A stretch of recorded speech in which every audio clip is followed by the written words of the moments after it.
Subscribe to our YouTube channel and press the bell icon to get the latest update. Register on our website eduriseindia.com to join our live classes. Hello students, how are you? कैसे हैं आप लोग? आप लोगों को जैसा पता होगा कि my name is Ravikant Mani and I completed my BTech from IIT Kanpur and my India rank was 592 in IIT 2006। मैं आप लोगों को क्लास 11th और 12th की फिजिक्स पढ़ा रहा हूं और इस क्लास 11th की सीरीज़ में न्यूटन्स लॉज ऑफ मोशन में हम लोगों ने बहुत सारे डिस्कशन किए हैं। हम लोगों ने लास्ट क्लास में हमने कंस्ट्रेंट मोशन देखा, स्ट्रिंग कंस्ट्रेंट मोशन देखा एंड आज हम लोग एक नया कंसेप्ट सीखने वाले हैं, वेज कंस्ट्रेंट। वहाँ पर हम कैसे इक्वेशन लिखते हैं वो समझेंगे। तो स्टूडेंट्स, यदि अभी तक आप लोगों ने यदि इस चैनल को सब्सक्राइब नहीं किया है तो जल्दी से सब्सक्राइब कर लें एंड इसका लाइक भी करें और इसको ज़्यादा से ज़्यादा शेयर करें सो दैट अदर स्टूडेंट्स भी इस प्लेटफॉर्म का बेनिफिट उठा सके। गुड, हम लोग आगे बढ़ते हैं स्टूडेंट्स और समझने की कोशिश करते हैं what is your ways constraint. Right, हम लोग ने स्ट्रिंग कंस्ट्रेंट को समझा था, अब वेज कंस्ट्रेंट के बारे में समझते हैं। वेज कंस्ट्रेंट क्या है? सो इसमें देखिए, इसमें दो कंडीशन दिए हुआ है कि जो वेज कंस्ट्रेंट है वो जो इक्वेशन हम लिखने वाले हैं उसके लिए contact must not be lost. Right, contact must not be lost between the two bodies. Right, two bodies कहने का मतलब क्या हुआ? Let's say you have this two bodies A and B and A B जैसे भी move करेगा इनके बीच का जो कांटेक्ट है वो क्या होना चाहिए? किसी भी समय लॉस्ट नहीं होना चाहिए। तो हम लोग इसको क्या बोलते हैं? वेज कंस्ट्रेंट मोशन बोलते हैं। राइट, और ऑब्वियसली हम लोग यहाँ मान रहे हैं कि बॉडीज आर रिजिड, मतलब ए और बी रिजिड बॉडी है, या मतलब यहाँ पर कोई डिफॉर्मेशन नहीं हो रहा है। तो अब इसमें देखेंगे, यदि वेज कंस्ट्रेंट में देखेंगे फंडामेंटली कि बी लेट से इस डायरेक्शन में मूव कर रहा है। क्यों मूव करेगा? क्योंकि आपका ये हॉरिजॉन्टल सरफेस पे रखा हुआ है, तो बी के लिए जो कंस्ट्रेंट है कि वो हॉरिजॉन्टल डायरेक्शन में ही मूव कर सकता है। और ए को हमने ये जो दो गाइड रख दिया है, इससे ए सिर्फ और सिर्फ वर्टिकल डायरेक्शन में मूव कर सकता है। लेट अस से ए की वेलोसिटी डाउनवर्ड डायरेक्शन में है ना। अब ये मोशन इस तरीके से होगा कि इनके बीच का कांटेक्ट लूज नहीं होना चाहिए। उसके लिए कंडीशन क्या होना चाहिए देखते हैं। उसमें देखिए important, the components of velocities and acceleration perpendicular to the contact surface of the two objects are always equal if there is no deformation and they remain in contact. So now students, इसको अच्छे समझते हैं। ये जैसे भी move करेंगे, right, तो अब देखिए इसकी वेलोसिटी जिस भी डायरेक्शन में हो, जैसे इस केस में ये वर्टिकल डायरेक्शन में है और इसकी वेलोसिटी हॉरिजॉन्टल डायरेक्शन में है, तो ये इसका जो लोअर मोस्ट सरफेस की बात करेंगे और इसके जो ये इंक्लाइंड सरफेस की बात करेंगे, ये दोनों सरफेस यदि कांटेक्ट में बने रहने हैं तो इन दोनों सरफेस का जो मोशन होना चाहिए वो इस डायरेक्शन में, इस दोनों के जो कॉमन परपेंडिकुलर कॉमन नॉर्मल को कह सकते हैं, this is your common normal. So common normal की डायरेक्शन में दोनों का डिस्प्लेसमेंट ऑलवेज सेम होना चाहिए। डिस्प्लेसमेंट ऑलवेज सेम होने का मतलब है जो वेलोसिटी का कंपोनेंट आइदर ए का इस डायरेक्शन में और बी का इस डायरेक्शन में वो सेम होना चाहिए। सिमिलरली एक्सेलरेशन का भी कंपोनेंट, जो इसका एक्सेलरेशन का कंपोनेंट इस डायरेक्शन में होगा और जो इसका एक्सेलरेशन का कंपोनेंट इस डायरेक्शन में होगा, वो हमेशा सेम होना चाहिए। नहीं रहने पे इन दोनों के बीच कांटेक्ट क्या हो जाएगा? लूज हो जाएगा। सो हम लोग ये एज्यूम कर रहे हैं कि ये हमेशा कांटेक्ट में बने हुए हैं।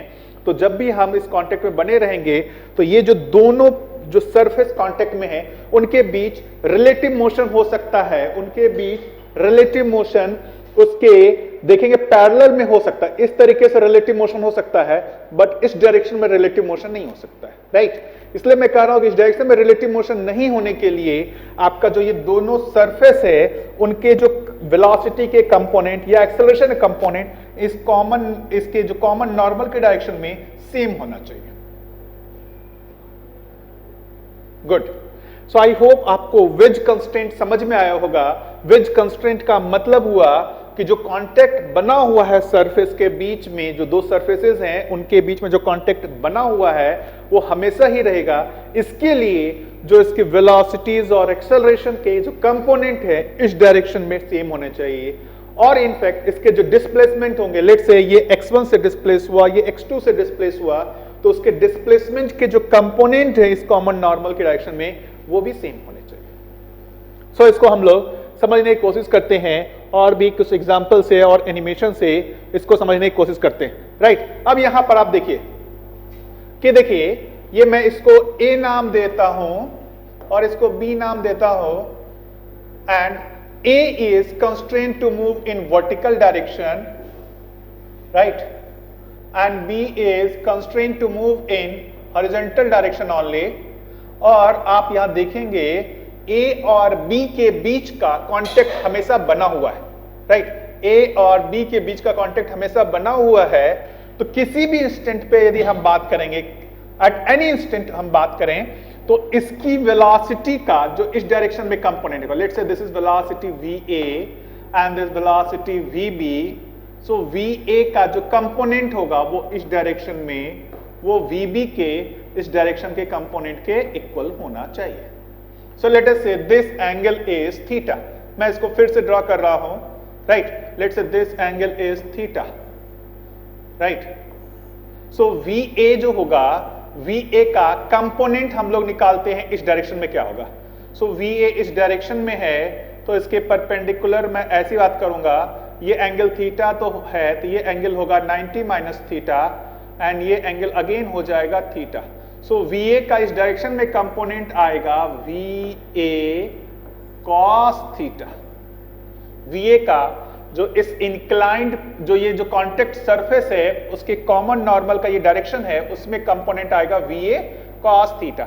सिमिलरली आप ये देखेंगे ये एंगल थीटा है तो ये एंगल होगा 90 माइनस थीटा, ये एंगल होगा 90 माइनस थीटा, क्योंकि ये एंगल आपका दिया हुआ है थीटा, ये 90 माइनस थीटा, तो इसका कंपोनेंट इधर की ओर होगा VB cos 90 minus theta, it means VB sin theta, right. So this is your common normal direction.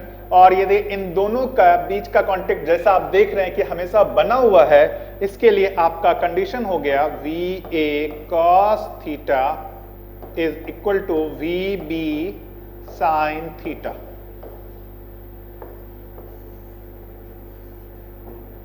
Right.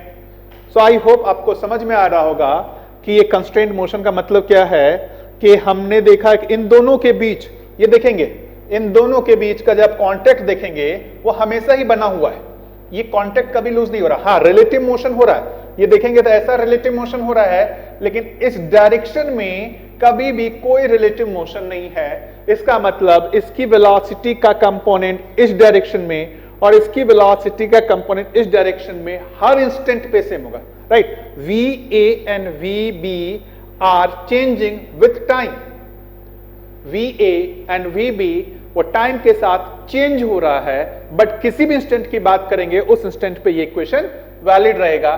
Similarly let's say किसी इंस्टेंट पे इसका एक्सेलरेशन AA है इस डायरेक्शन में और इसका एक्सेलरेशन AB है इस डायरेक्शन में, सो हम सिमिलर इक्वेशन लिख सकते हैं AA cos theta is equal to AB sin theta. और ये भी लिख सकते हैं कि लेट अस से किसी कुछ टाइम में, कुछ एक पर्टिकुलर टाइम में ये XA से इधर डिस्प्लेस हुआ है और ये XB से इधर डिस्प्लेस हुआ है, तो अगेन हमारा यहां से ये भी रिलेशन आएगा XA cos theta is equal to XB sin theta.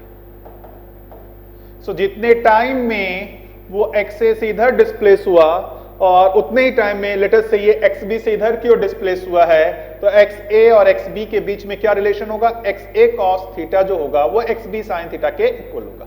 Theta क्या है, इन दोनों के बीच का जो एंगल है वो हॉरिजॉन्टल से जो हमें एंगल देख रहे हैं, ये जो एंगल है उस हॉरिजॉन्टल से हम उसको थीटा कह रहे हैं और इसके अकॉर्डिंगली हम लोग कंपोनेंट्स ले रहे हैं, राइट। आई होप आपको ये समझ में आया होगा कि हम लोग कंस्ट्रेंट रिलेशन में क्या कर रहे हैं। वेज कंस्ट्रेंट रिलेशन का फंडामेंटल कंसेप्ट आपको समझ में आया होगा। इसको एक डिफरेंट एग्जांपल से समझने की कोशिश करते हैं अगेन। सो आप यहां पर देखेंगे कि ये आपका एक सिलेंडर है जो आपने रिंग के अंदर इसको फिक्स करके रखा हुआ है, तो this cylinder can move only in this direction, this cylinder can move only in this direction. और इस ट्रायंगुलर ब्लॉक को आपने हॉरिजॉन्टल सरफेस पे रखा हुआ है, इसका मतलब ये सिर्फ और सिर्फ इस डायरेक्शन में ट्रेवल कर सकता है ना। अब अगेन इनका मोशन किस तरीके से होगा, आप देखेंगे कि इन दोनों के बीच कांटेक्ट हमेशा बना रहना है। तो किसी भी इंस्टेंट पे लेट अस से मैं इसकी वेलोसिटी, लेट से इसकी वेलोसिटी कहता हूं कि ये इस डायरेक्शन में किसी एक पर्टिकुलर इंस्टेंट पे va है और उसी इंस्टेंट पे इसकी वेलोसिटी vb है, right, and this angle is theta. And हम लोग को ये पता है कि वेलोसिटी ऑलरेडी ये जो है इस डायरेक्शन में, आप यदि इसका कॉमन नॉर्मल का डायरेक्शन देखेंगे, कॉमन नॉर्मल की डायरेक्शन को आप देखेंगे, सो कॉमन नॉर्मल का जो डायरेक्शन है वो हमारा, this is the direction of common normal, right, this is the direction of common normal, this is our common normal. Common normal की डायरेक्शन में जो वेलोसिटी का कंपोनेंट है वो सेम होना चाहिए। तो आप यहां देखेंगे कि vb का जो कंपोनेंट होगा इस डायरेक्शन में, इस कॉमन नॉर्मल की डायरेक्शन में, right. If this angle is theta, so this angle should be 90 minus theta. I hope आपको समझ में आया होगा कैसे मैंने कहा कि ये एंगल थीटा है तो ये भी थीटा होगा, तो इसके परपेंडिकुलर का जो एंगल होगा वो 90 माइनस थीटा होगा। So this angle is 90 minus theta, तो ये कंपोनेंट होगा vb cos 90 minus theta, vb sin theta.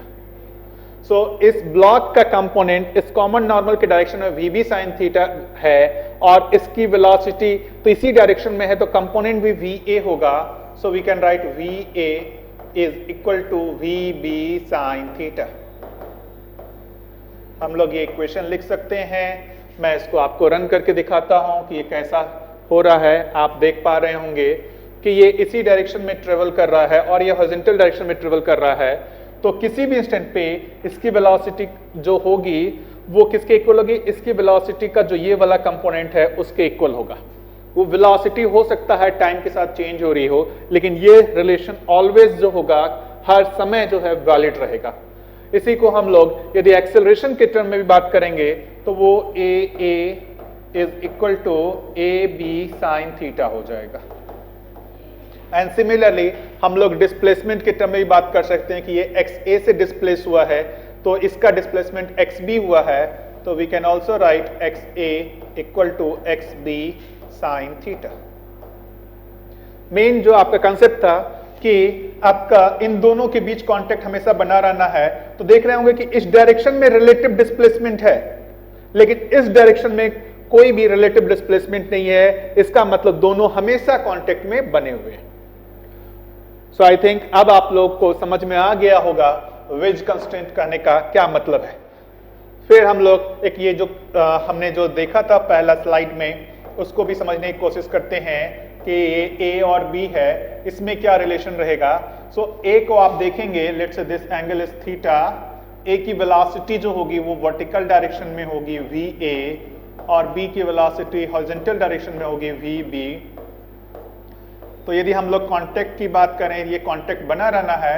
So this is the direction of common normal. मैं इसको अलग कलर से दिखा देता हूं। This the direction of common normal, this the direction of common normal. So common normal की direction में जो कंपोनेंट होना चाहिए वो सेम होना चाहिए। सो आप बहुत सारे एंगल्स, ये थीटा है तो ये भी एंगल थीटा होगा और ये एंगल जो होगा 90 माइनस थीटा, ये एंगल थीटा होगा। सो नाउ अब हम कह सकते हैं कि जो VA का कंपोनेंट होगा, VA का जो कंपोनेंट होगा, VA का जो कंपोनेंट इस कॉमन नॉर्मल की डायरेक्शन में होगा वो VA cos थीटा होगा और जो VB का कंपोनेंट होगा इस डायरेक्शन में, this angle is 90 minus theta. So VB cos 90 minus theta, इसका मतलब क्या होगा, VB sin थीटा होगा, राइट। सिमिलरली हम लोग यदि इसके एक्सेलरेशन को AB से रिप्रेजेंट करें और इसके एक्सेलरेशन को AA से रिप्रेजेंट करें तो we can write AA cos theta is equal to AB sin theta. Similarly हम लोग लेट अस से कि ये XA से इधर की ओर डिस्प्लेस हुआ किस कुछ पर्टिकुलर टाइम इंटरवल में, और उतने ही टाइम में लेट से ये XA से डिस्प्लेस हुआ है डाउनवर्ड डायरेक्शन में, so we can write XA cos theta is equal to XB sin theta. So I hope आपको समझ में आया होगा कि जो फंडामेंटल कंसेप्ट है, ये जो कॉमन नॉर्मल है उसकी डायरेक्शन में वेलोसिटी का कंपोनेंट सेम होना चाहिए, एक्सेलरेशन का कंपोनेंट भी सेम होना चाहिए, और जो डिस्प्लेसमेंट है ये इस डायरेक्शन में जितना इसका डिस्प्ले, देखिए ये आ रहा है इस डायरेक्शन में, लेकिन जैसे से ये नीचे आएगा उसके डिस्प्लेसमेंट का ये भी एक कंपोनेंट होगा, और ये इधर जाएगा उसके डिस्प्लेसमेंट का भी जो इधर की ओर कंपोनेंट होगा, दोनों सेम होना चाहिए। मतलब मैं क्या करना चाह रहा हूं, इसको आप लोग समझ सकते हैं कि मैं किसी एक लेटर इंस्टेंट पे इसका मैं यदि डायग्राम बनाऊं, लेट से ये थोड़ी देर बाद जो है कुछ ये ऐसा आ गया और ये नीचे स्लाइड हो गया, राइट, इस तरीके से ये नीचे स्लाइड हुआ है, तो आप देख रहे होंगे कि इन दोनों के बीच कांटेक्ट बना हुआ है, तो ये जो डिस्प्लेस हुआ है, जैसे इसके डिस्प्लेसमेंट का जो इस डायरेक्शन में देखेंगे वैल्यू, राइट, ये जो डिस्प्लेसमेंट है वो इसके डिस्प्लेसमेंट का ये कंपोनेंट है, उसी तरीके से इसके डिस्प्लेसमेंट का जो ये कंपोनेंट है वो दोनों के लिए सेम होगा। This is my XA and this my XB, so XB का जो कंपोनेंट होगा वो ये होगा, और XA का जो कंपोनेंट होगा इस डायरेक्शन में वो भी ये होगा, और दोनों क्या होंगे, इक्वल होंगे। गुड, आगे बढ़ते हैं हम लोग। नाउ अगेन वेज कंस्ट्रेंट पे एक और अच्छा क्वेश्चन है, in the arrangement shown in the figure A is an equilateral wedge, okay, so this is your A, ये इक्विलेटरल वेज है, मतलब ये एंगल 60 डिग्री होगा ये तीनों, and the ball B is rolling down the inclined plane XO, so ये नीचे की ओर रोल कर रहा है, और इसकी स्पीड दी हुई है 10 मीटर पर सेकेंड। ऑब्वियसली इसकी 10 मीटर पर सेकेंड किसके पैरेलल होगी, इस इंक्लाइंड प्लेन के पैरेलल होगी, राइट। ये जो वेलोसिटी है वो यदि आप देखेंगे वो किसके पैरेलल होगा, इस लाइन के पैरेलल होगी इसकी वेलोसिटी। गुड, नाउ अब हमारे को इसकी वेलोसिटी निकालिए, find the velocity of wedge A, wedge. So obviously आपको ये पता होगा कि ये वेज मूव करेगा तो किस डायरेक्शन मूव करेगा, इस डायरेक्शन में मूव करेगा, y के पैरेलल मूव करेगा, दिस इज VA। ना अब अगेन हमारे को ध्यान देना चाहिए कि यहां पर हमारा कंसेप्ट कौन सा यूज होगा, तो कॉमन नॉर्मल देखेंगे यहां पर, तो कॉमन नॉर्मल का जो डायरेक्शन होगा वो इसके यहां पर देखेंगे इससे डिसाइड होगा, जो ये है वो इसका टेंजेंट है, तो इसका मतलब this is the direction of common normal, this is my common normal. So common normal की डायरेक्शन में इसकी वेलोसिटी का कंपोनेंट और इसकी वेलोसिटी का कंपोनेंट सेम होना चाहिए। सो अब हम लोग इसको सॉल्व करने की कोशिश करते हैं कि ये कॉमन नॉर्मल और इसके बीच का एंगल कितना होगा।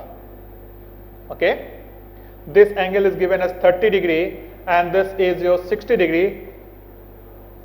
यदि आप देखेंगे ध्यान से तो ये 30 डिग्री है, ये इक्विलेटरल है, तो ये 60 डिग्री हो गया। इसका मतलब ये एंगल ये वर्टिकल हो गया, मतलब इसके रिस्पेक्ट में आप देखेंगे तो ये वर्टिकल है।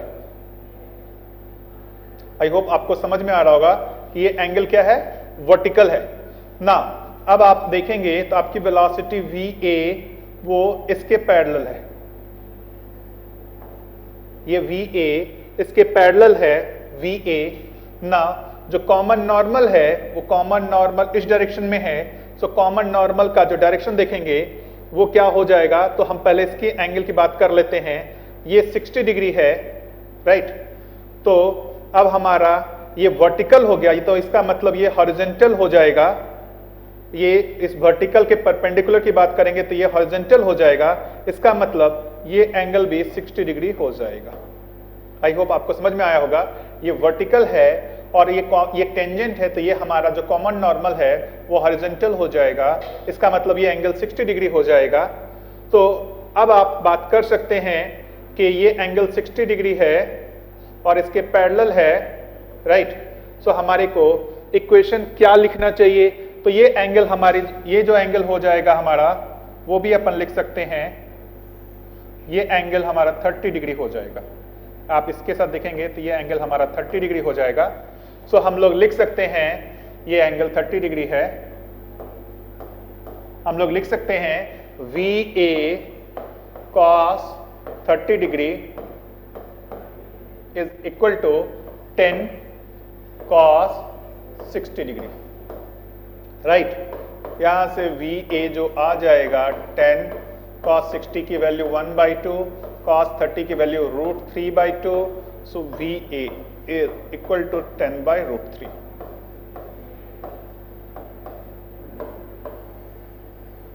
आई होप आपको समझ में आया होगा कि यहां पर बेसिकली हमने जो इस दोनों का जैसा भी मोशन हो, लेकिन ये जो कांटेक्ट बना रहना है, कौन सा कांटेक्ट, ये वाले सरफेस और ये कर्व्ड सरफेस का कांटेक्ट बने रहने के लिए जो आपकी दोनों की वेलोसिटी का कंपोनेंट इस कॉमन नॉर्मल की डायरेक्शन में सेम होना चाहिए, उसी कंसेप्ट को हमने यूज किया और वहां से हमने ए की वेलोसिटी इजिली निकाली। गुड। सो हम लोग आगे बढ़ते हैं और एक और क्वेश्चन सॉल्व करने की कोशिश करते हैं। सो अगेन आप देखेंगे ध्यान से, सो यहां पर दिया हुआ है कि एक सिलेंडर है, इसका रेडियस r दिया हुआ है और आपका एक वेज दिया हुआ है, उस वेज को आप इधर की ओर मूव करा रहे हैं and this velocity is given as 15 metre पर सेकेंड। और क्या दिया हुआ है, और वो इसको टच कर रहा है 2r/5 पे, मतलब ये हाइट दिया हुआ है 2r/5। ओके, तो आपको with what speed will the cylinder move.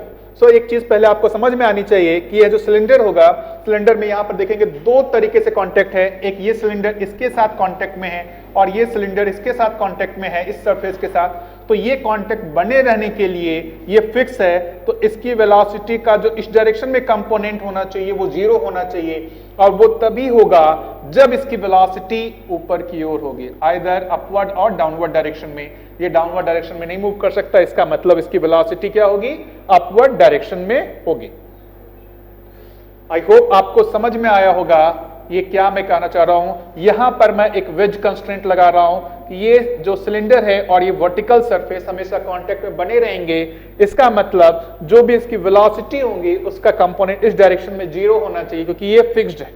यदि ये मूव कर रहा होता तो फिर हम 0 नहीं बोल पाते, लेकिन ये फिक्स्ड है, इसका मतलब इसकी वेलोसिटी का कंपोनेंट इस डायरेक्शन में 0 है। तो कंपोनेंट इस डायरेक्शन में 0 होने का मतलब है कि इसकी जो वेलोसिटी होगी वो इसके परपेंडिकुलर, मतलब वर्टिकल डायरेक्शन में होगी ना। अब हमारे को जो कॉमन नॉर्मल है, उस कॉमन नॉर्मल को भी हमारे को आइडेंटिफाई कर लेना चाहिए। सो this is the direction of common normal. यहां पर इस दोनों सरफेस का कॉमन नॉर्मल की बात करेंगे। So this is my common normal, this is my common normal for these two surfaces. So अब हम लोग यहां पर बात करेंगे कि यहां कांटेक्ट बने रहने के लिए इसकी वेलोसिटी का कंपोनेंट जो इस डायरेक्शन में होगा और इसकी वेलोसिटी का जो कंपोनेंट इस डायरेक्शन में होगा, वो दोनों इक्वल होने चाहिए। तो हम लोग थोड़ा सा ज्योमेट्री यूज कर लेते हैं और यहां पर देख लेते हैं, ये r हो गया, ये 2r/5 दिया हुआ है। सो ये 2r/5 है, तो ये लेंथ हमारा r - 2r/5 मतलब 3r/5 हो गया, ये r हो गया। सो हम लोग इस थीटा की वैल्यू निकाल सकते हैं। We can write cos theta is equal to 3r/5 base upon hypotenuse divide by r। इसका मतलब cos थीटा 3/5 आया, मतलब थीटा की जो वैल्यू होगी वो 53 डिग्री होगी, क्योंकि आपको पता है cos 37 4/5 होता है, cos 53 3/5 होता है। Now we are ready to write the equation of constraint motion. आपको ध्यान रखना है, ये एंगल थीटा यदि 53 डिग्री है तो ये भी एंगल 53 डिग्री होगा। तो इसका जो कंपोनेंट होगा इधर की ओर वो होगा V1 cos 53 डिग्री, और वो किसके इक्वल हो जाएगा, इसकी जो वेलोसिटी है वो 15 मीटर पर सेकेंड इधर की ओर है, ये एंगल 37 हो जाएगा, राइट, ये एंगल 37 डिग्री हो जाएगा। तो आप 15 और इसका कंपोनेंट इधर की ओर कॉमन नॉर्मल की डायरेक्शन में cos 37 डिग्री लिख सकते हैं। यहाँ से आप सॉल्व कर सकते हैं। V1 को cos 37 की वैल्यू 4/5 होगी एंड cos 53 की वैल्यू 3/5 होगी।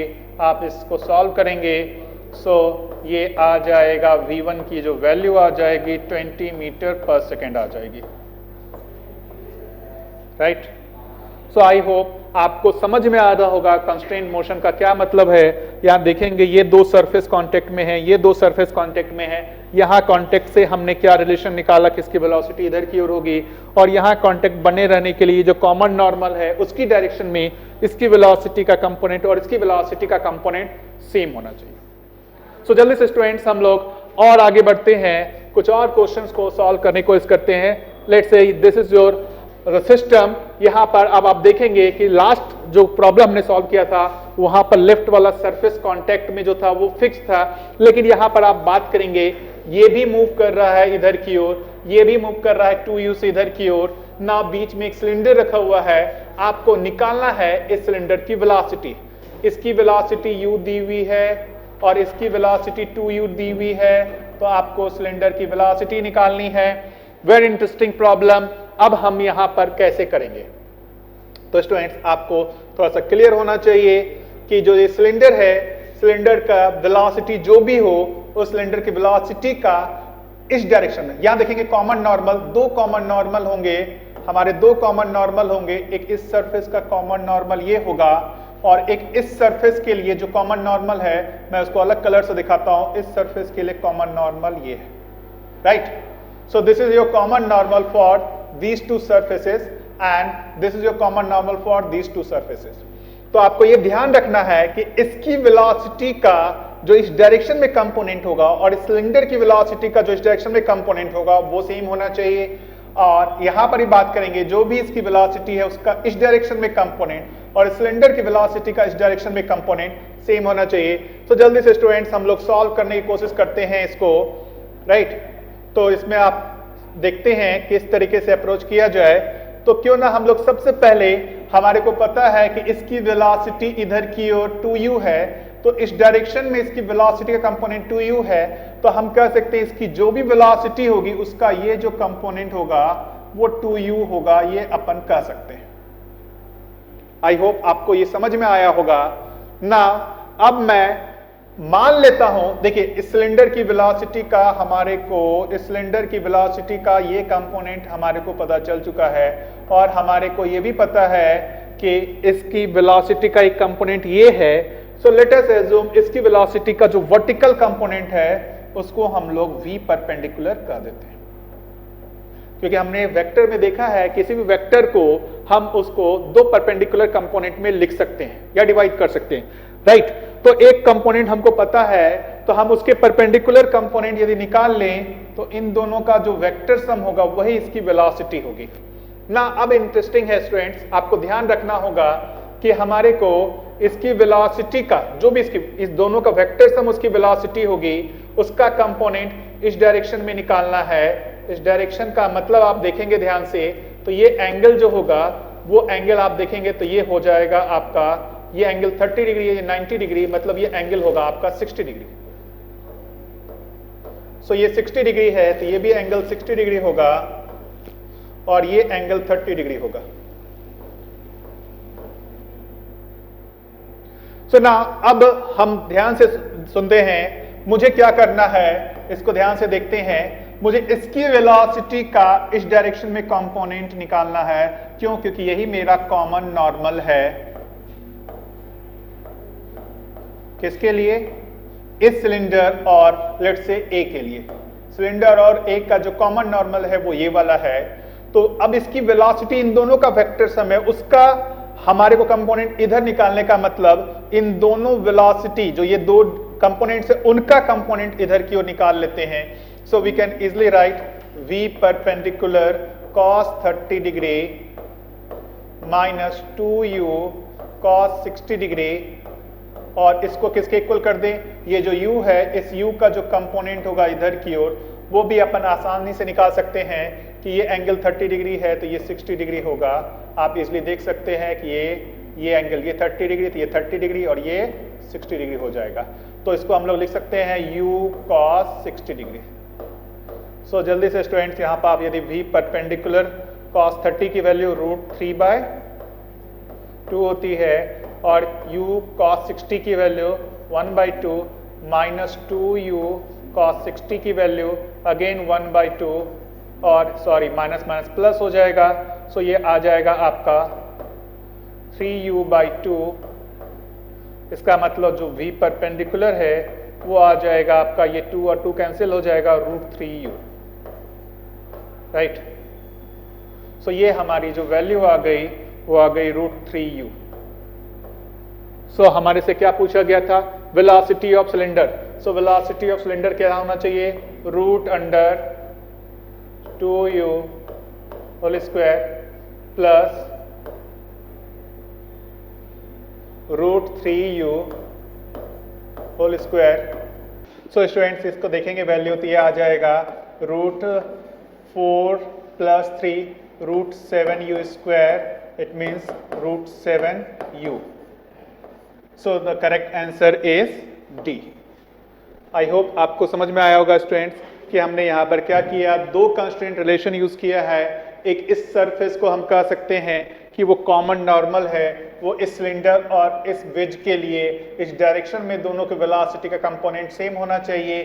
तो हमने इसकी वेलोसिटी का पहले ये हॉरिजॉन्टल कंपोनेंट निकाल लिया एंड देन हमने ये कहा कि यदि इसकी जो भी वेलोसिटी होगी उसको दो परपेंडिकुलर कंपोनेंट में डिवाइड कर सकते हैं। सो इसको यदि एक कंपोनेंट माने तो दूसरा कंपोनेंट इस डायरेक्शन में होना चाहिए, तो हमने उस डायरेक्शन में उस कंपोनेंट को v परपेंडिकुलर से रिप्रेजेंट कर दिया एंड देन इसके इस दोनों के बीच कंस्ट्रेंट रिलेशन लगाया और ये इसका कॉमन नॉर्मल का डायरेक्शन है, तो इसकी जो भी वेलोसिटी होगी उसका इस डायरेक्शन में कंपोनेंट निकाल लिया और इसकी वेलोसिटी के जो इस डायरेक्शन में कंपोनेंट है उसके इक्वेट कर दिया और उससे हमारा जो आंसर है वो आराम से ये दोनों कंपोनेंट आ गए, उसको हमने सॉल्व कर लिया, उससे हमारा √7u आ गया।